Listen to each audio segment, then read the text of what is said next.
નમસ્તે વિદ્યાર્થીઓ, લાસ્ટ લેક્ચરની અંદર આપણે સ્વાધ્યાય 1.1 વિશેની માહિતી મેળવી હતી. આજે આપણે સ્વાધ્યાય 1.2 જોવાનું છે. 1.1 ની અંદર આપણે બે સમય સંખ્યાઓ એટલે કે બે સંખ્યાઓ આપી હોય એની વચ્ચેની સમય સંખ્યાઓ ઓળખવાની હતી. કઈ કઈ આવે એના વિશે લખવાનું, જે તમે ધોરણ 8 માં પણ ભણી ગયા હતા.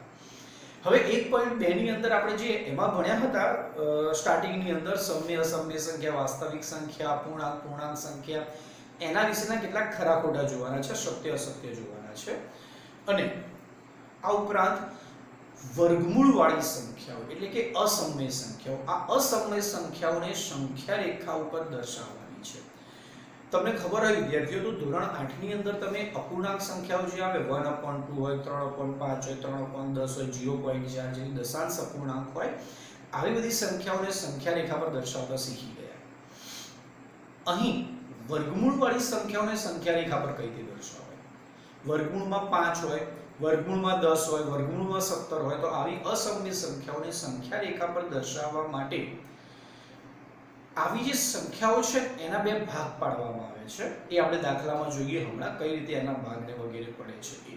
આ બધી સંખ્યાઓને દર્શાવવા પાયથાગોરસ પ્રમેયનો ઉપયોગ કરવામાં આવે છે. પાયથાગોરસ પ્રમેયની નાનકડી રીતની મદદથી આપણે આ સંખ્યાઓને સંખ્યા રેખા પર દર્શાવવાની છે વિદ્યાર્થીઓ. તો આવો આપણે આ સંખ્યાઓને સંખ્યા રેખા પર દર્શાવતા શીખીએ. જો વિદ્યાર્થીઓ, સ્વાધ્યાય 1.2 સ્વાધ્યાય 1.2 ની અંદર પ્રશ્ન એક છે કે વિધાન સત્ય છે કે અસત્ય, કારણ સહિત જવાબ આપો. સત્ય હોય કે અસત્ય, આપણે એનો જવાબ કારણ સાથે આપવાનો છે. પહેલો સવાલ તમને અહીં આપેલો છે, જુઓ. દરેક અસમય સંખ્યા એ વાસ્તવિક સંખ્યા છે. દરેક અસમય સંખ્યા, અસમય એ વાસ્તવિક છે. હા, કારણ વાસ્તવિક સંખ્યા ગણ કયો કહેવાય? આર, જેની અંદર અસમય સંખ્યાઓ આવે છે. આપણે લખી શકીએ, હા, વિધાન કેવું છે? સત્ય છે, કારણ કે દરેક સમય અને અસમય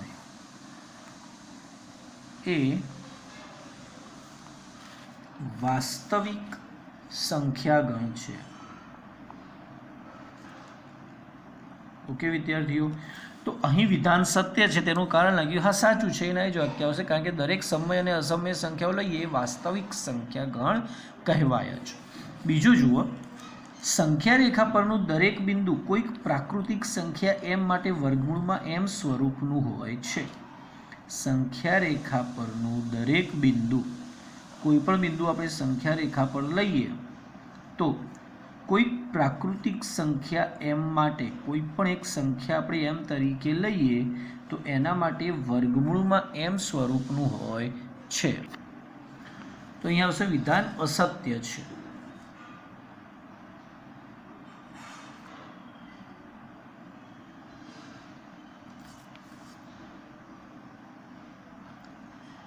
કારણ કે એમ માટે વર્ગમૂળમાં એમ સ્વરૂપનું હોય. વર્ગમૂળમાં એમ સ્વરૂપનું એટલે કે એક માટે શક્ય બને કે વર્ગમૂળમાં 1 લઈએ તો એનો જવાબ 1 આવે, પરંતુ વર્ગમૂળમાં 4 લે તો એનો જવાબ 2 આવે છે. મતલબ કે 4 અને આ 2 એ બંને સરખા નથી. 4 અને વર્ગમૂળમાં 4 એ બંનેની કિંમત ક્યારેય સરખી થતી નથી. એક માટે જ શક્ય છે, પરંતુ આ બધી જ સંખ્યાઓ માટે શક્ય નથી. તો લખીએ, કારણ કે દરેક સમય સંખ્યા માટે તે શક્ય નથી. ઓકે, દરેક સંખ્યા માટે શક્ય નથી. વર્ગ 3 લો, m બરાબર તમે 3 અને વર્ગમૂળમાં 3, શું એ બંનેની કિંમત સરખી હશે? ના, એ બંનેની કિંમત સરખી નથી વિદ્યાર્થીઓ. એટલા માટે આ વિધાન અસત્ય છે. હવે ત્રીજું જોઈએ, દરેક વાસ્તવિક સંખ્યા એ અસમય સંખ્યા છે. તો વિધાન અસત્ય જ છે અને ડાયરેક્ટ જ ખબર પડી જાય. કેમ ખબર પડી જાય? કારણ કે પ્રથમ વિધાન જે હતું ને આપણે સત્ય બતાવ્યું હતું ને કે અસમય એ વાસ્તવિક છે. હા, સત્ય છે. તો અહીંયા વિધાન અસત્ય જોઈએ, કેમ કે વાસ્તવિક એ અસમય કહેવાય સમય ને એમાં તો બધી જ સંખ્યાઓ આવે, સમય અને અસમય બધી જ આવે, બરાબર.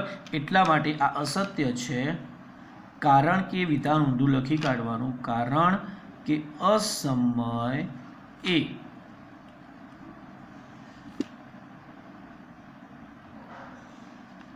વાસ્તવિક સંખ્યા છે. ઓકે વિદ્યાર્થીઓ, તો હવે આપણે નેક્સ્ટ લઈએ પ્રશ્ન 2. જો શું દરેક ધન પૂર્ણાંકનું વર્ગમૂળ અસમય હોય છે? દરેક ધન પૂર્ણાંક સંખ્યા હોય તેનું વર્ગમૂળ અસમય મળે છે એવું ના. કારણ જો ના હોય તો એવી એક સંખ્યાનું ઉદાહરણ આપો જેનું વર્ગમૂળ અસમય સંખ્યા, જેનું વર્ગમૂળ સમય સંખ્યા. તો હવે એક નહીં વિદ્યાર્થીઓ, ઘણા બધા ઉદાહરણો. કઈ રીતે? તો આપણે લખીએ કે અહીં વર્ગમૂળમાં 4 લો તમે, તો વર્ગમૂળમાં 4 એનો જવાબ 2 આવે જે સમય સંખ્યા છે, તથા વર્ગમૂળમાં 25 લઈએ તો એનો જવાબ શું આવે? 5 આવે, બરાબર. એટલે કે 4નું વર્ગમૂળ 2 થાય, 25નું વર્ગમૂળ 5 મળે. તો આવા ઘણા બધા, વર્ગમૂળમાં 36 એટલે 6 થાય. આ બધી જે સમય સંખ્યાઓ છે, દરેક ધન પૂર્ણાંકનું વર્ગમૂળ અસમય હોતું નથી. ઘણી આવી પણ સમય સંખ્યા હોય જેનું વર્ગમૂળ સમય હોય. જો 3 આવે તો એને વર્ગમૂળમાં લખીએ તો 3નું વર્ગમૂળ એ અસમય કહેવાય, કેમ કે એનો જવાબ મળે નહીં, માટે અસમય છે. પરંતુ આ તો સમય છે ને, માટે. પ્રશ્ન 3 આપણે લેવાનો છે. √5 ને સંખ્યા રેખા પર કઈ રીતે દર્શાવી શકાય? વિદ્યાર્થીઓ, આના માટે આપણને માપપટ્ટી એટલે કે સ્કેલ, પરિકર, પેન્સિલ અને રબર આટલી વસ્તુઓની જરૂર પડશે. તો આ વસ્તુઓ તમારે લઈને બેસવાનું છે. હવે અહીં આપણે લઈએ વર્ગમૂળમાં 4 ને સંખ્યા રેખા પર કઈ રીતે દર્શાવી શકાય? જો 1, 2, 3, 4 તો તમે 8મામાં શીખી ગયા, આવી સંખ્યાઓને દર્શાવી શકાય. 1/2, 3/2 આવી અપૂર્ણાંક સંખ્યા હોય કે દશાંશ અપૂર્ણાંક હોય એને પણ તમે સંખ્યા રેખા પર દર્શાવી શકો છો. પણ આ અસમય સંખ્યા છે √5. આ અસમય સંખ્યાને કઈ રીતે દર્શાવી શકાય? તો આ અસમય સંખ્યા માટે આપણે પહેલાં શું કરીશું કે √5 બરાબર એના એવા 2 ભાગ પાડવાના કે જેથી બંને સંખ્યાઓનું વર્ગમૂળ નીકળે. ફરી સાંભળજો વિદ્યાર્થીઓ, 4 અને 1, તો આ √5 છે એના એવા 2 ભાગ પાડવાના કે જેથી બંને સંખ્યાઓનું વર્ગમૂળ નીકળે. 4નું વર્ગમૂળ કેટલું થાય વિદ્યાર્થીઓ? 2 અને 1નું વર્ગમૂળ 1. આવી કોઈ પણ સંખ્યા તમને આપે, વર્ગમૂળમાં 5 છે એની જગ્યાએ તમને વર્ગમૂળમાં 10 કહે તો શું આવશે? 9 + 1. જો વર્ગમૂળમાં 17 કહે તો 16 + 1. તો આવી ઘણી બધી સંખ્યાઓ છે જેના તમે વર્ગમૂળ નીકાળી શકો છો. એવા ભાગ પાડવાના સરવાળો કરતા કે એ જવાબ આવે વર્ગમૂળની અંદર. પણ બંને સંખ્યાઓનું વર્ગમૂળ પણ નીકળતું હોવું જોઈએ વિદ્યાર્થીઓ. 15 પણ લખી શકાય, √15 હોય તો √15 નહીં પરંતુ 13 હોય તો √9 અને √4 એ રીતે બી એનો ભાગ પડી શકે. આ શું હતું? તો 2 અને 1 જે આ ભાગ પાડ્યા ને એમાં 2 એ આપણો પાયો છે, પાયો એટલે નીચેની રેખા. ઓકે, અને આ 1 એ આપણો લંબ છે, લંબ એટલે કે એને સીધી રેખા. તો આ રીતે 2 એકમ અને 1 એકમ આપણે માપ લઈ અને આને આધારે આપણે સંખ્યા રેખા પર વર્ગમૂળ દર્શાવવાનું છે, વર્ગમૂળમાં 5 દર્શાવવાનું છે. આ પાયથાગોરસ પ્રમેયનો નિયમ છે. પાયથાગોરસ પ્રમેયનો આમાં ઉપયોગ કરવાનો છે. કઈ રીતે ઉપયોગ કરવાનો એ આપણે આગળ જોઈએ વિદ્યાર્થીઓ. પણ પહેલાં કોઈ પણ રકમ આપી હોય તો એને તમારે આ રીતે ફેરવતા આવડતી હોવી જોઈએ. ફેરવ્યા પછી આ જે રેખા રહી એ આડી રેખાનું માપ અને આ જે રહી એ ઊભી રેખાનું માપ છે. ઓકે, તો આપણે હવે વર્ગમૂળમાં 5ને સંખ્યા રેખા પર દર્શાવીએ વિદ્યાર્થીઓ. જુઓ વિદ્યાર્થીઓ, અહીં આપણે એક સંખ્યા રેખા પહેલાં દોરવાની છે. આશરે કોઈ પણ માપની એક રેખા દોરવાની. પેન્સિલની અણી પતલી રાખવાની તમારે, બરાબર છે વિદ્યાર્થીઓ? પેન્સિલની અણી પતલી રાખવાની, એક રેખા દોરવાની. શરૂઆતમાં એક O બિંદુ, આ O બિંદુને સંલગ્ન 0 છે એવું આપણે વિચારી લઈએ. આ O બિંદુને સંલગ્ન શું છે? 0. તો આ O એક બિંદુ લીધું. હવે આ આડી રેખા હતી, આ ઊભી રેખા હતી. એકમ છે, 2 એકમ અને 1 એકમ. આપણે અહીંયા લખીએ 1 એકમ બરાબર 2 સેમી આપણે લઈએ વિદ્યાર્થીઓ. 1 એકમ બરાબર 2 સેમી. મતલબ અહીંયા આપણે 2 એકમ દર્શાવવાના છે ને. 2 એકમ એટલે કેટલા સેમી થાય? 4 સેમી થશે. તો જુઓ અહીંથી 4 સેન્ટીમીટર. 4 સેન્ટીમીટર એટલે આ એક એકમ અને આ બીજું એકમ થયું. ઓકે વિદ્યાર્થીઓ, 2 સેન્ટીમીટરે 1 એકમ, 2 સેન્ટીમીટરે કેટલા એકમ આવે વિદ્યાર્થીઓ? 1 એકમ. તો અહીંથી આપણે આ માપ લખીએ. આ 2 સેન્ટીમીટર થયું એટલે 1 એકમ અને આ બીજું 2 સેન્ટીમીટર એટલે બીજું 1 એકમ. એટલે આ 2 સેન્ટીમીટરે પોઈન્ટ એ નામ આપ્યું, જ્યાં 2 એકમ માપ છે. હવે અહીં એ બિંદુથી 1 એકમ આપણે ઊભી લાઈન, 1 એકમ એટલે કેટલા? 2 સેમી લેવાના ને. તો અહીંથી એક્ઝેક્ટ 2 સેન્ટીમીટર જો એકદમ લંબ રેખા દોરવાની છે. માટે આ જે 2 ની આડી લાઈન રહી ને, એ લાઈન આ લાઈનને સિદ્ધાંતમાં હોવી જોઈએ. મતલબ એ લંબ રેખા થઈ. તો એ બિંદુથી એક્ઝેક્ટ 2 એકમની આપણે ઊભી રેખા દોરવાની. 2 સેન્ટીમીટર એટલે કે 1 એકમ. ત્યાં બી નામ આપવાનું વિદ્યાર્થીઓ. હવે આ ઓબી રેખાખંડને આપણે જોડીશું.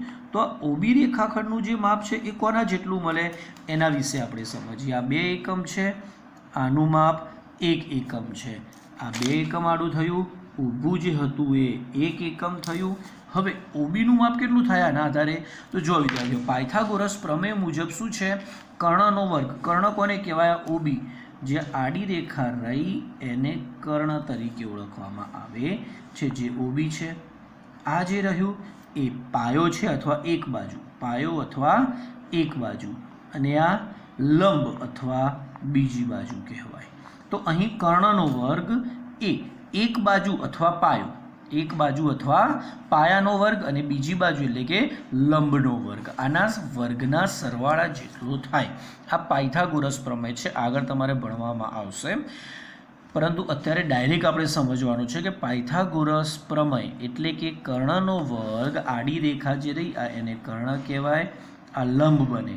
કર્ણ કેમ આ લંબ બન્યો? કાટખૂણ બન્યો. કાટખૂણાની સામેની બાજુને કર્ણ કહેવાય. તો આ કર્ણનો વર્ગ, પાયાનો વર્ગ વત્તા લંબનો વર્ગ થશે. હવે જો કર્ણ શું છે? ઓબી. તો ઓબીનો વર્ગ બરાબર ઓએનો વર્ગ એટલે કે પાયો અને લંબ એટલે કે એબીનો વર્ગ. ઓએનું માપ કેટલું છે? 2 એકમ. એબીનું 1 એકમ એટલે 2 નો વર્ગ વત્તા 1 નો વર્ગ એટલે ઓબીનો વર્ગ કેટલો મળ્યો? 5. મતલબ ઓબીનું માપ વર્ગમૂળમાં 5 કીધું. ઓબી સ્ક્વેર 4 અને 1 એટલે 5 થઈ ગયા ને. આ માટે ઓબી કેટલું મળ્યું આપણને? વર્ગમૂળમાં 5.